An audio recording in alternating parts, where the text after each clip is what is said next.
Alléluia. Yes. J'espère que vous êtes heureux. Wow. Il y a 3 amen. Mais si vous ne l'êtes pas, vous êtes au bon endroit.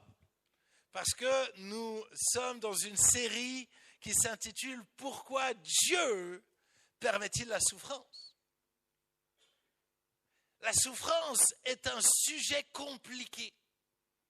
La souffrance est un sujet extrêmement compliqué, extrêmement complexe, surtout dans notre culture. Nous sommes dans une culture où on ne veut pas souffrir, où on fait tout pour ne pas souffrir. C'est assez impressionnant parce que la culture dans laquelle on est ne veut plus souffrir et on vote des lois pour arrêter de souffrir. On vote des lois pour pouvoir mourir plus vite pour ne pas souffrir. On vote des lois pour tuer des enfants dans le ventre de peur que ça cause de la souffrance dans nos vies. Énormément de lois sont votées pour qu'on ne souffre pas. On rejette la souffrance. On cherche à éradiquer la souffrance à tout prix. Et nous sommes dans cette société-là. Ainsi, quand on souffre, c'est la fin du monde. C'est la fin du monde et on ne se sent pas aidé, pas écouté. Pourquoi ? Parce qu'on est dans une société où, dans les médias, on nous promet une vie sans souffrance. À la télévision, on cherche à nous promettre une vie avec de la richesse, avec du grand bonheur. Je voyage énormément en Afrique, mais la vision de la souffrance en Afrique n'est pas du tout la même que la nôtre. Aujourd'hui, on déteste parler de la mort, du deuil. Le deuil est quelque chose de terrible dans notre pays. Mais la vision de la mort en Afrique, c'est que la mort fait partie de la vie. Et nous ne devons pas fuir la mort, nous ne devons pas fuir la souffrance, mais nous devons apprendre à la gérer. Alors comprenez bien que je suis très conscient que c'est un sujet extrêmement sensible, complexe, controversé. Mais si on n'en parle jamais, alors on ne sait pas comment la gérer. Nous avons déjà eu 3 dimanches où nous avons parlé de la souffrance. Et peut-être quelqu'un est là pour la première fois et dit « Mais moi, ça m'intéresse ». Vous pouvez retrouver toutes nos prédications sur YouTube. Et je vous encourage, si vous vous posez des questions sur la souffrance, vous comprendrez bien qu'en une prédication, je n'arriverai pas à répondre à toutes vos questions. Mais peut-être que nous avons déjà répondu à vos questions dans les différentes prédications et je vous encourage, en tout cas, à vous poser des questions et à chercher des réponses à vos questions. J'aimerais que nous puissions commencer cette prédication par regarder une petite vidéo, la vidéo numéro 2, si tu le veux bien. Merci beaucoup. Vidéo numéro 2. Hey, écoutez-moi, cette demoiselle s'apprête à courir le marathon. Alors laissez tomber votre Stella et donnez pour une bonne cause. Hey, j'irai t'attendre à l'arrivée. Je fabriquerai une immense pancarte pour toi. Plus de 27 000 coureurs participent au marathon de Boston aujourd'hui.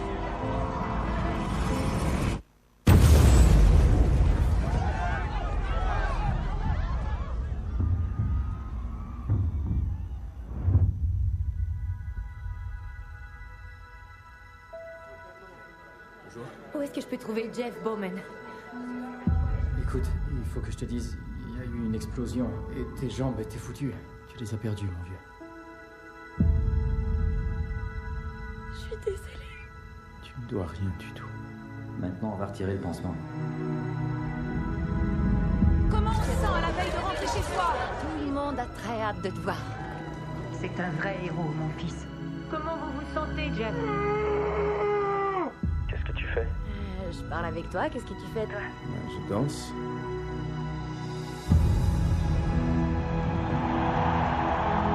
Tu dois dire à ta famille ce qui se passe avec toi. Jeff! T'approche pas de moi! Ils veulent tellement faire de moi un héros. Lâche le morceau! Oprah s'en vient! Oh Dieu! Je peux pas faire ça, c'est trop pour moi. J'ai abandonné ma famille, je me ferai pas avorter en plus. Je peux pas! C'est trop demandé! Comment tu peux me demander ça?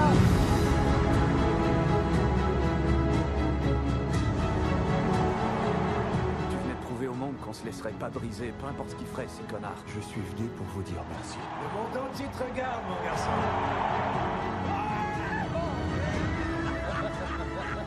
J'ai vraiment eu envie d'abandonner. Et maintenant, je veux revoir le monde comme je le voyais avant. Il y aura toujours de nouvelles épreuves. Tout ce que je veux, c'est vivre.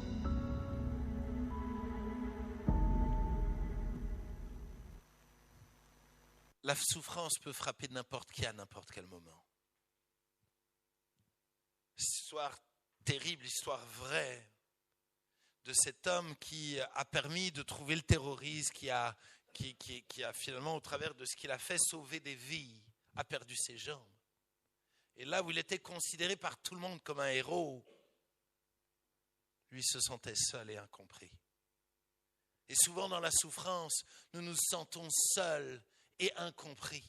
On a l'impression d'être seul au monde face à ce que nous ressentons profondément. Et je crois qu'il est important de donner des espaces où on a le droit de parler de notre souffrance.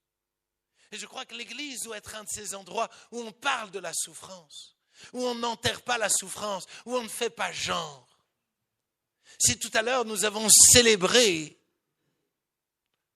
à la fin de ce culte, nous allons prendre le temps pour pleurer avec ceux qui pleurent et de prier avec ceux qui souffrent. Parce que nous ne voulons pas être une église qui faisons genre, qui faisons semblant.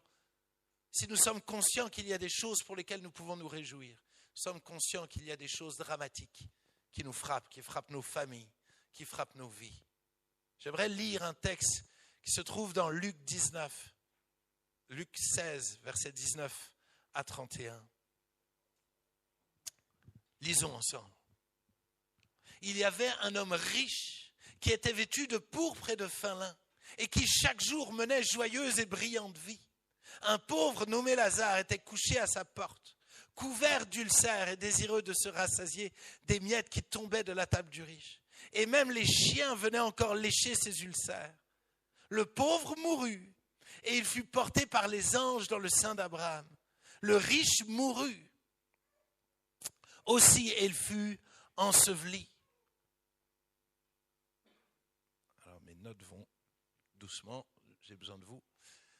Dans le séjour des morts, il leva les yeux et tandis qu'il était en proie au tourment, il vit de loin Abraham et Lazare dans son sein.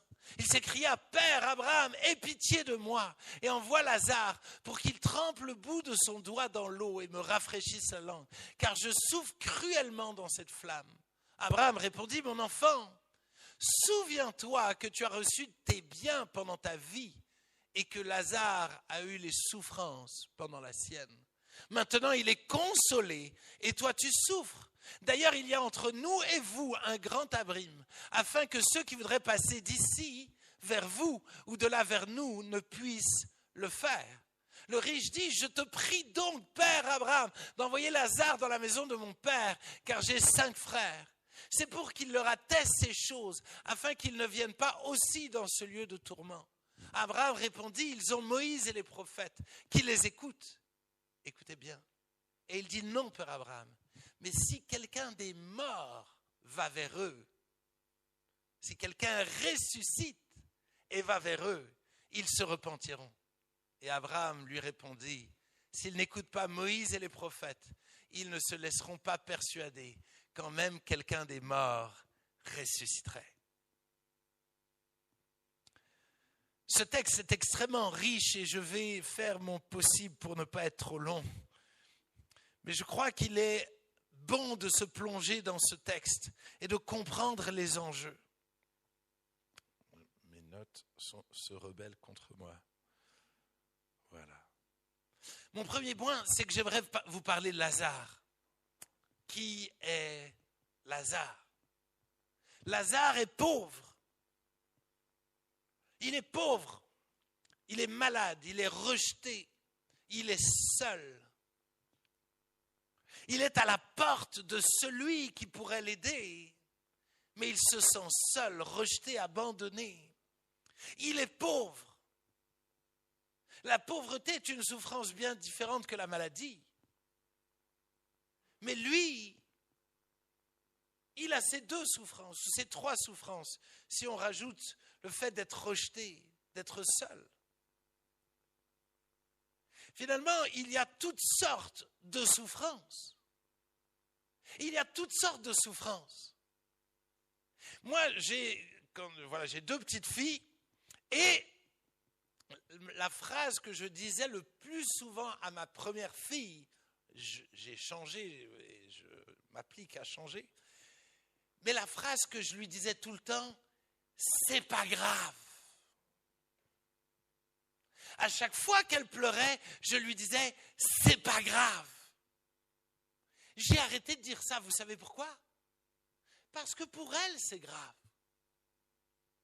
C'est pour cela, ne juge jamais la souffrance de quelqu'un d'autre. Parce que tu ne sais pas ce qu'il vit. Personne ne sait pleinement ce que l'autre vit. C'est pour ça, ne disons jamais le c'est pas grave. J'étais dernièrement, et je l'ai raconté à certains, j'étais dernièrement à l'hôpital. Et quand on pose toujours la question entre 0 et 10, à combien juges-tu ta souffrance? Tu souffres à quel point? Et je trouve cette question extrêmement intéressante. Parce que cette question-là m'a obligé à analyser ma souffrance. Là où la souffrance peut vite me submerger, il est bon parfois de prendre un peu de recul pour dire j'en suis où dans ma souffrance? Ma souffrance est liée à quoi? Et j'ai dû leur dire, j'avais un mal de tête terrible et ça avait commencé par une douleur au niveau des dents. Donc tout d'un coup de leur dire ça, mais j'avais un tel mal de tête que j'avais envie de me frapper la tête par terre. C'était terrible, j'ai dit 8 sur 10. Parce que je me suis dit, j'ai pas le droit de dire 10. Mais dans ma tête, j'en pouvais plus. C'était terrible ce que je ressentais à ce moment-là. Mais pour trouver la solution, j'ai eu besoin d'évaluer ma souffrance et d'être capable de discerner quelle était ma souffrance.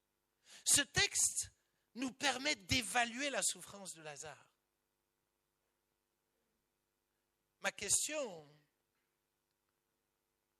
c'est d'où vient ta souffrance?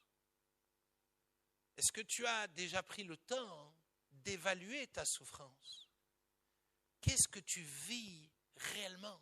Pourquoi est-ce que tu te sens comme tu te sens? Je ne te demande pas de trouver la solution. Je te demande d'aller aux urgences célestes pour dire ce que tu vis, pour dire ce que tu ressens, parce que tu as le droit de le faire. Mais il y a des moments où je dois être capable d'évaluer les choses. Ça va m'aider moi et ça va l'aider lui. Dans mon cas, ils m'ont mis de la morphine et ça n'a pas résolu mon mal de tête. Ils en ont rajouté et rajouté au point où ils ne pouvaient plus m'en donner plus. Donc tout d'un coup, ils ont commencé à mettre de l'oxygène. Je ne sais pas tous les autres produits qu'ils m'ont mis. Mais à chaque fois, ils ont rajouté des produits parce que ça ne partait pas. Au point où ils pensaient que j'avais fait un truc dans la tête. Voilà, un truc grave. Donc j'ai dû faire un scanner. Et finalement, c'était une dent qui s'est nécrosée. Et Dieu merci, la souffrance était en train de m'avertir que j'avais un problème à régler. Et que si je ne réglais pas ce problème d'une dent nécrosée, j'aurais pu en mourir. Dieu merci, dans mon cas, j'ai réellement souffert 24 heures. C'est une grâce. Tout le monde n'a pas cette grâce-là. Mais ce qui a fait la différence, c'est de reconnaître ma douleur et d'aller au bon endroit pour trouver la solution. J'ai été aidé pour trouver la solution. Alors, comment réagir dans ma souffrance? C'est mon deuxième point. La première chose que nous avons vue, c'est qu'effectivement, je dois apprendre à évaluer. La deuxième, c'est que je dois demander de l'aide à ceux qui peuvent m'aider sur la terre. On voit que Lazare a tout de suite été à la porte de cet homme riche parce qu'il savait que même ses miettes suffiraient à l'aider dans sa souffrance. Donc tout d'un coup, il a essayé de frapper à la porte de quelqu'un qui pourrait l'aider. Et je crois que nous devons mettre notre fierté de côté et être capable de demander un rendez-vous avec un psy parfois. C'est dur, hein? Le jour où j'ai dû prendre un rendez-vous chez un psychiatre, ça a été dur pour moi. Et j'ai eu besoin, à un moment donné, d'être aidé. Et je crois que nous ne devons pas avoir honte de demander de l'aide parce que ça ne va pas. Nous devons, et je suis de ceux qui n'aiment pas les médicaments, aller voir les médecins. Ma femme m'encourage à le faire, mais je dois mettre ma fierté de côté. Je dois apprendre à demander de l'aide à ceux qui peuvent m'aider. Mais la deuxième chose que Lazare va faire, c'est qu'il va demander de l'aide à Dieu. Et là, tout le monde se dit, wow, monsieur le pasteur, on a lu ensemble le texte. Le texte ne dit pas que Lazare a demandé de l'aide à Dieu. Monsieur le pasteur, faites un effort. Que veut dire le prénom Lazare?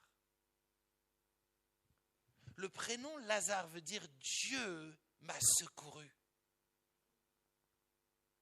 Son prénom nous révèle que Lazare s'est tourné vers Dieu pour le secourir. Et c'est pour cela que nous savons qu'il est au paradis après. Parce que nous ne sommes au paradis que dans la mesure où Dieu nous sauve au travers de Jésus son Fils. C'est le seul moyen d'aller au ciel. Et nous voyons que Lazare a pris la décision de crier à Dieu et de laisser Jésus le secourir. Ces derniers temps, j'ai fait beaucoup d'obsèques.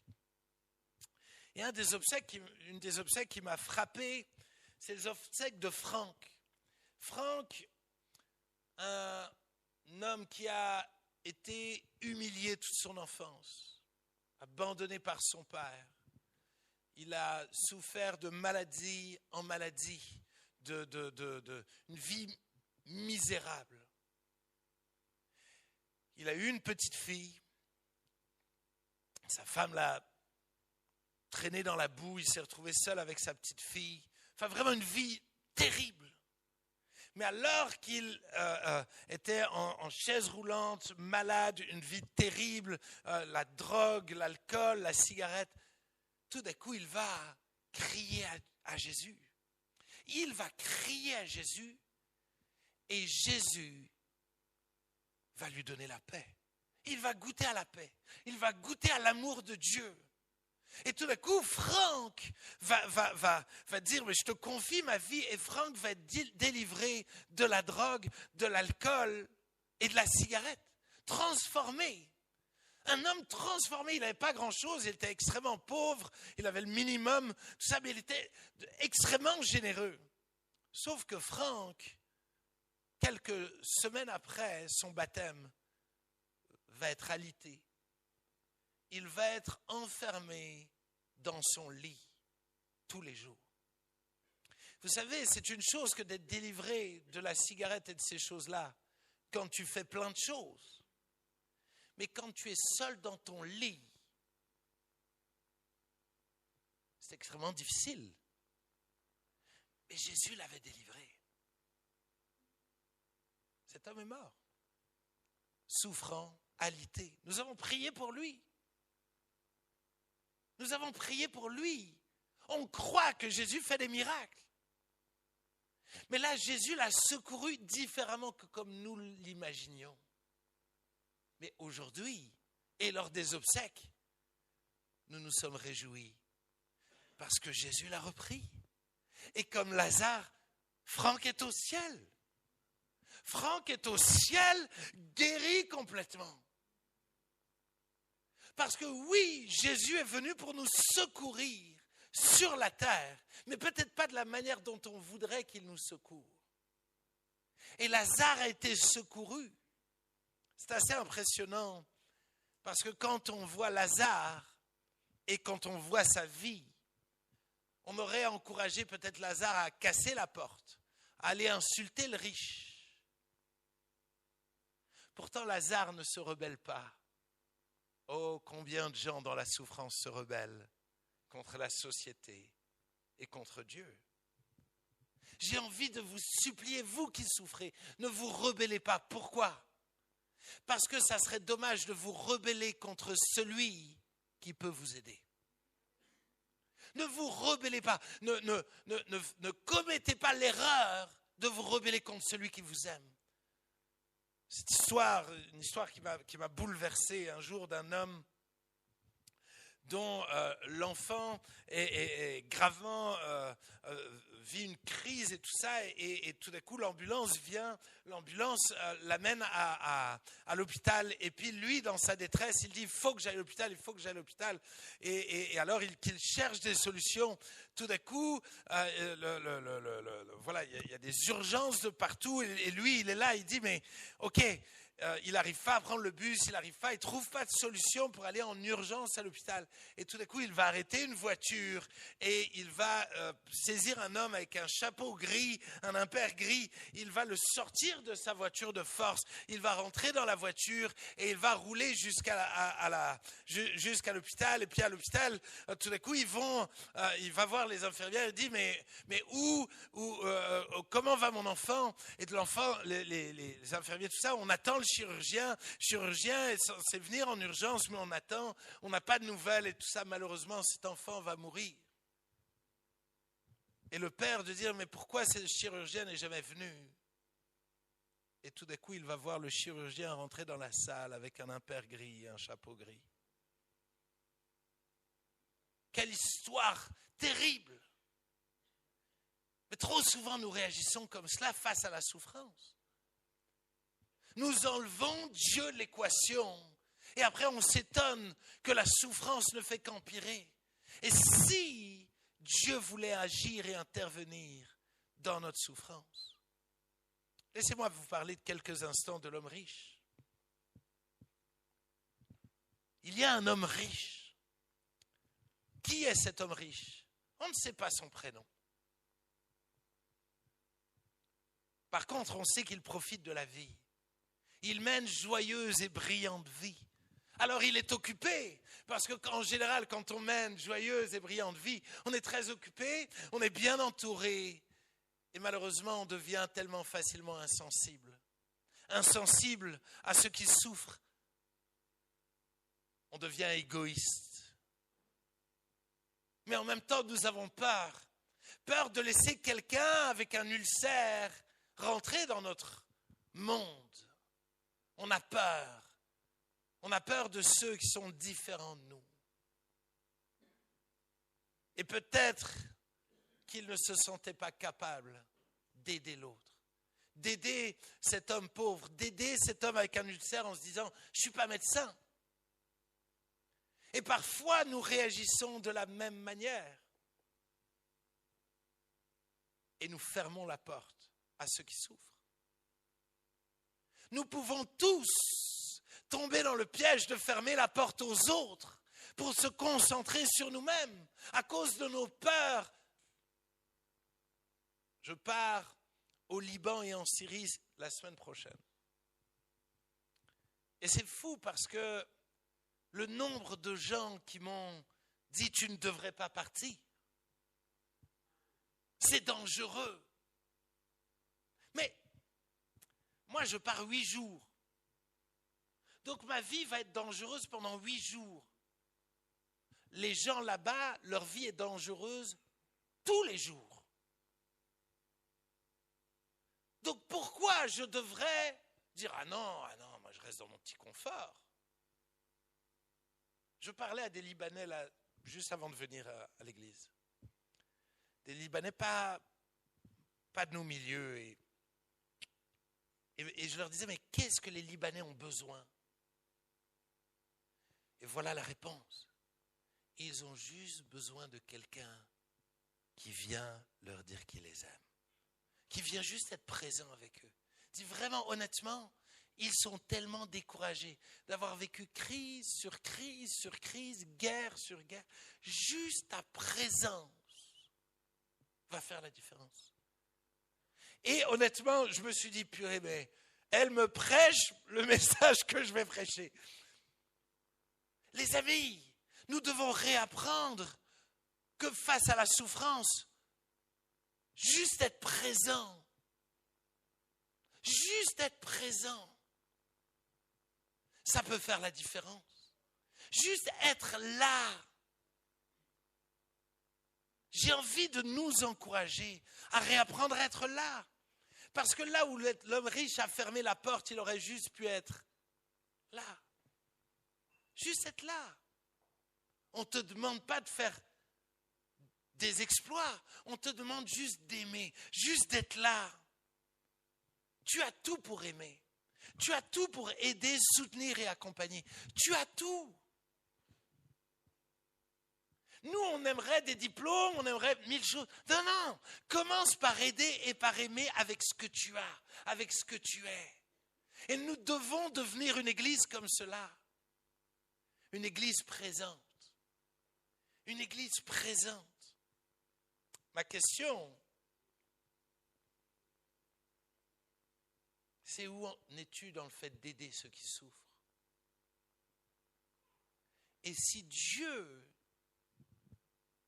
voulait agir au travers de toi dans la souffrance de ceux qui t'entourent? Et si Dieu t'avait choisi pour aider ceux qui souffrent?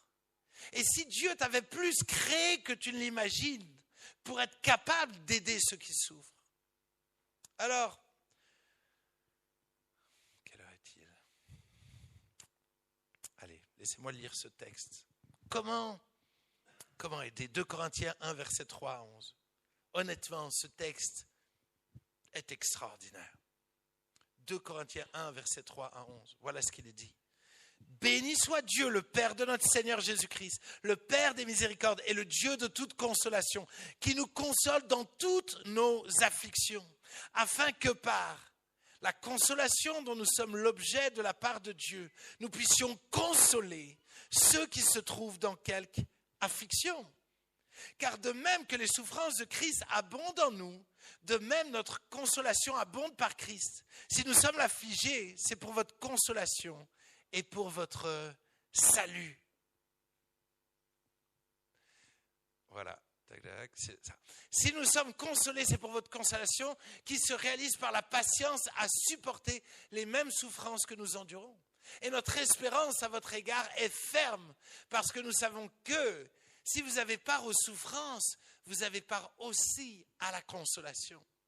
Nous ne voulons pas, en effet, vous laisser ignorer, frères, au sujet de la tribulation qui nous est survenue en Asie, que nous avons été excessivement accablés, écoutez bien, au-delà de nos forces, de telle sorte que nous désespérions même de conserver la vie.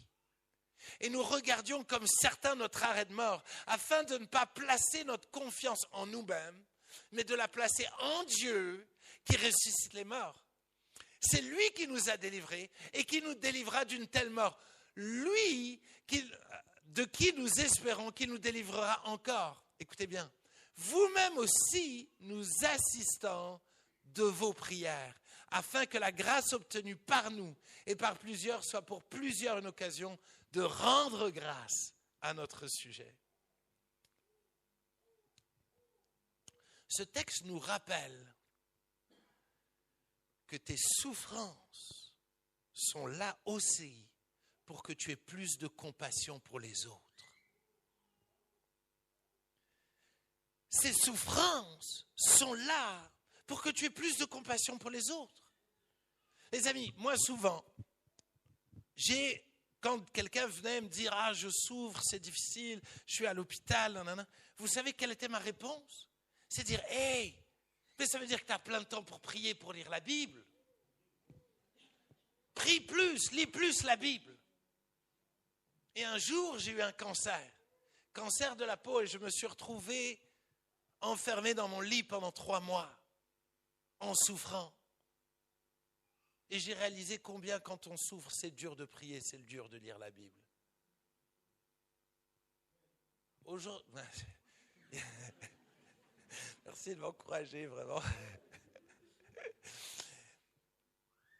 Mais qu'est-ce que j'ai pleuré de honte de tous les conseils débiles que j'ai pu donner. C'est la souffrance qui nous donne d'avoir de la compassion. Et nous devons développer cette compassion. Je crois que Dieu aimerait nous utiliser pour devenir des instruments de consolation et de guérison dans ce monde. Oui, nous vivons des temps de souffrance, mais et si Dieu était en train de nous préparer pour décoller? Je ne sais pas si tu t'es déjà posé la question, pourquoi les balles de golf ont plein de petits trous? Parce qu'au départ du golf, c'était une balle qui ressemblait à une balle de ping-pong. Et donc, la balle partait à une certaine distance. Mais plus il frappait dans la balle, plus la balle devenait cabossée, plus la balle allait loin. Ils sont rendus compte qu'une balle cabossée va plus loin qu'une balle lisse.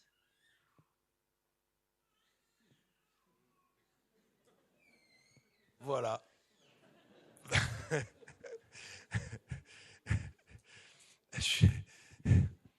Les amis, si tu te laisses consoler par Dieu, avec toute la souffrance que tu as vécue, tu vas aller plus loin.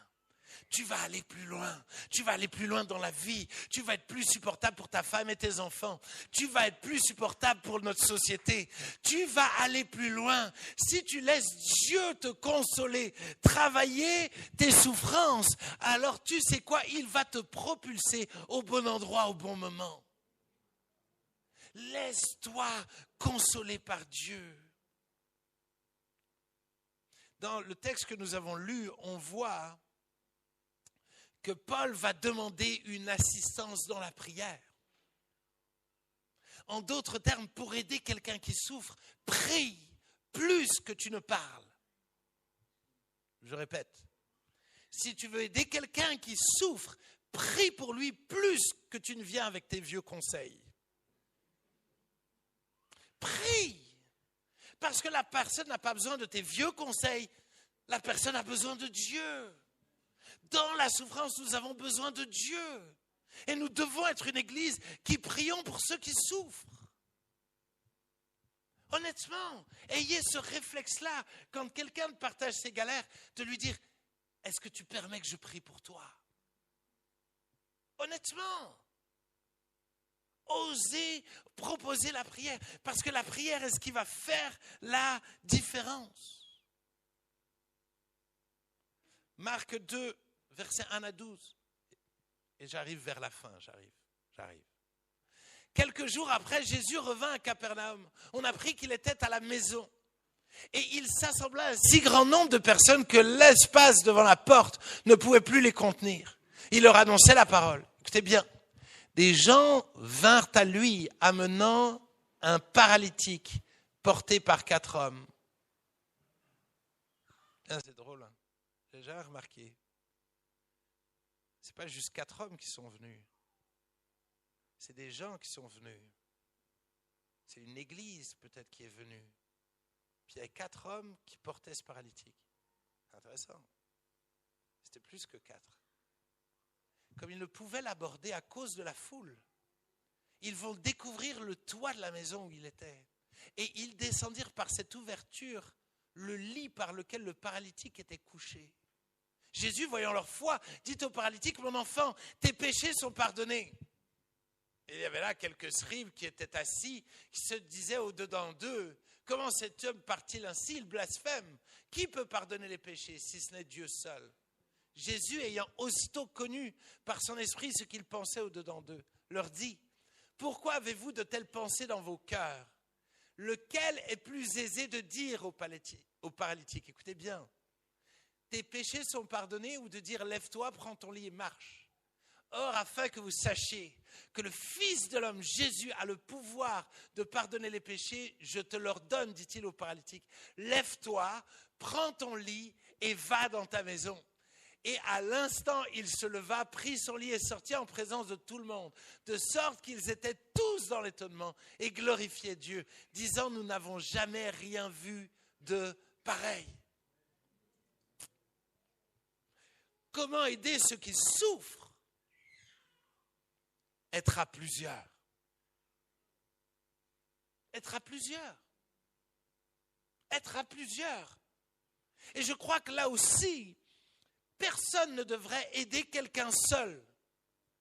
Moi, j'ai vu beaucoup de gens aider quelqu'un mourant, il finit par sombrer lui-même. Nous devons, même en tant qu'aidants, nous entourer de gens. Parce qu'être à côté de quelqu'un qui souffre est une souffrance. Je répète cette phrase. Vous ne l'entendrez pas souvent, mais pourtant elle est tellement vraie. Être à côté de quelqu'un qui souffre est une souffrance. Et toi aussi, tu as besoin d'être aidé. Toi aussi, tu as besoin d'être soutenu. Et c'est pour cela qu'ils sont non seulement à 4, mais qu'ils sont venus à plusieurs pour le porter. Mais tout paraît les empêcher d'arriver à Jésus. Écoutez-moi bien, que nous puissions être une église qui nous battions pour aller jusque Jésus. Parce qu'il y aura une foule de choses qui cherchera à empêcher les gens malades et les gens qui souffrent d'être au contact de Jésus.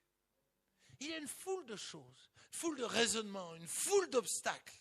Mais nous voulons être une église qui nous battons pour ceux qui souffrent. Nous devons nous battre. Il y a une foule d'occupations qui voudront t'empêcher de téléphoner à la personne qui n'arrive pas à venir à l'église. Il y aura une foule de choses qui veulent t'empêcher d'amener les gens à Jésus. Mais bats-toi, bats-toi, bats-toi. Laissez-moi terminer.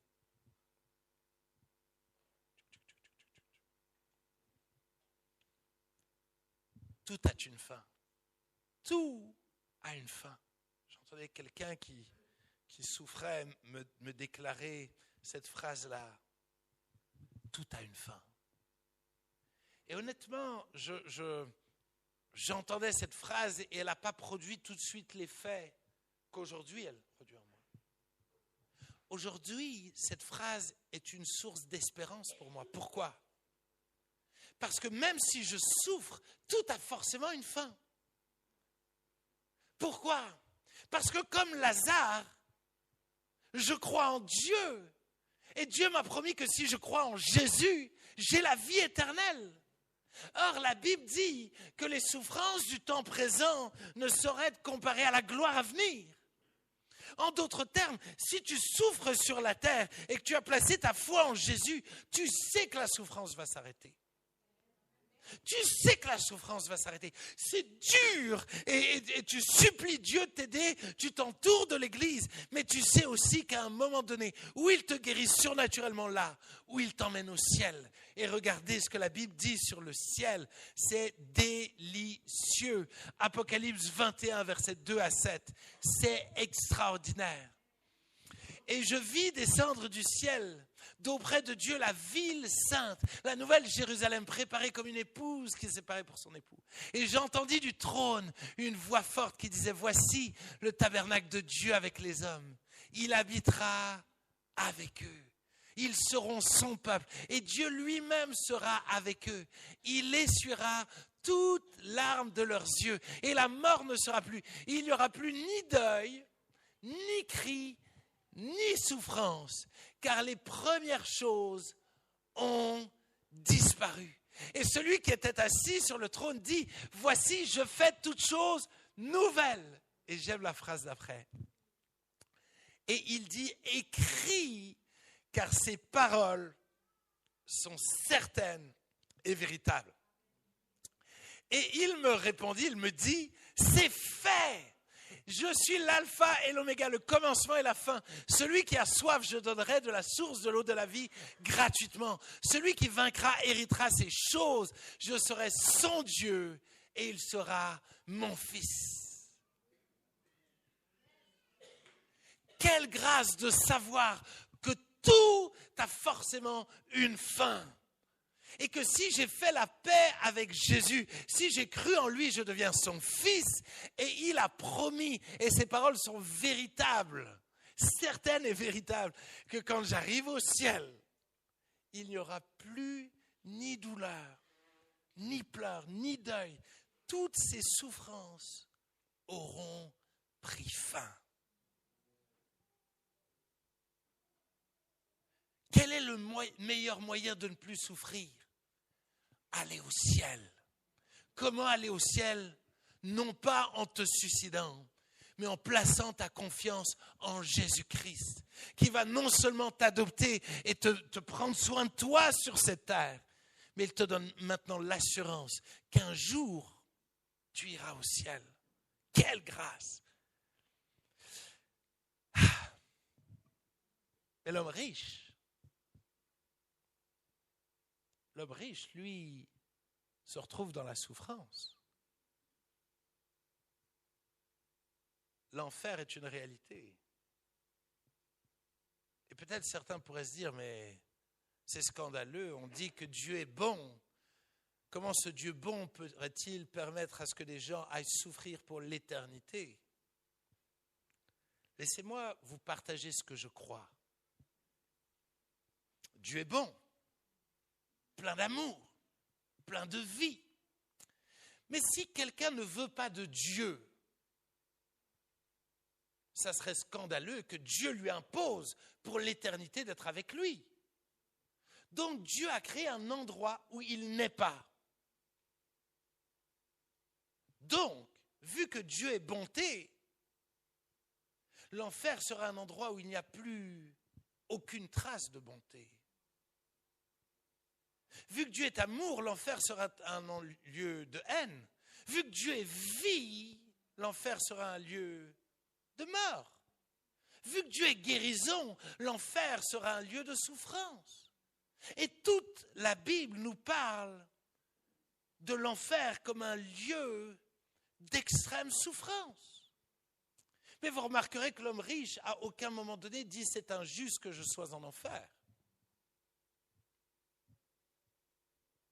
À aucun moment donné, il dit « c'est injuste ». Et personne en enfer ne dira jamais « c'est injuste ». Parce que si tu choisis sur la terre de mener une vie sans Jésus, alors tu passeras l'éternité sans lui. Mais parce qu'il respecte ton choix, il t'aime suffisamment et ne pense pas que ça ne lui brise pas le cœur.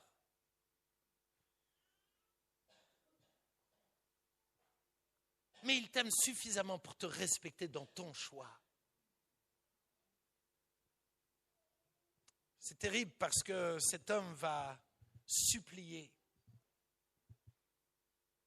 Il va supplier Abraham de ressusciter Lazare. Il va le supplier. Écoutez-moi bien. Jésus est ressuscité. Et les gens ne croient pas en lui. Ce texte est vrai. Jésus est non seulement mort sur la croix, mais il est ressuscité. Et tout le monde l'ignore. Et tout le monde, honnêtement, je ne comprends pas que nos sociétés, où avant on lisait la Bible dans nos écoles, on priait dans nos écoles, elle n'était pas parfaite notre société. Mais on a viré ça et on s'étonne qu'aujourd'hui notre société est en train de s'écrouler. Je ne comprends pas. Le bon sens devrait nous faire dire « nous devons revenir à Jésus. Il est vivant, il est ressuscité. » Quand on prie, quand on lit la Bible, quand on obéit à la Bible, ça marche. Ça marche. C'est possible. Si quelqu'un, peut-être Laurent, si tu veux venir.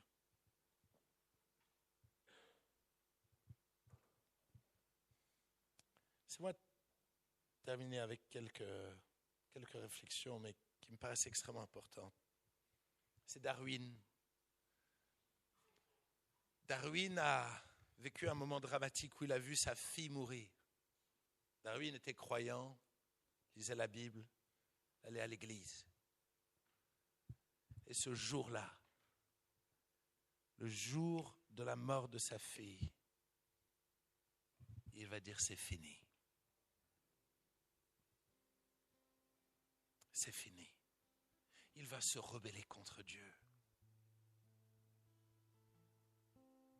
Ne te rebelle pas contre Dieu. Ne te rebelle pas contre Dieu.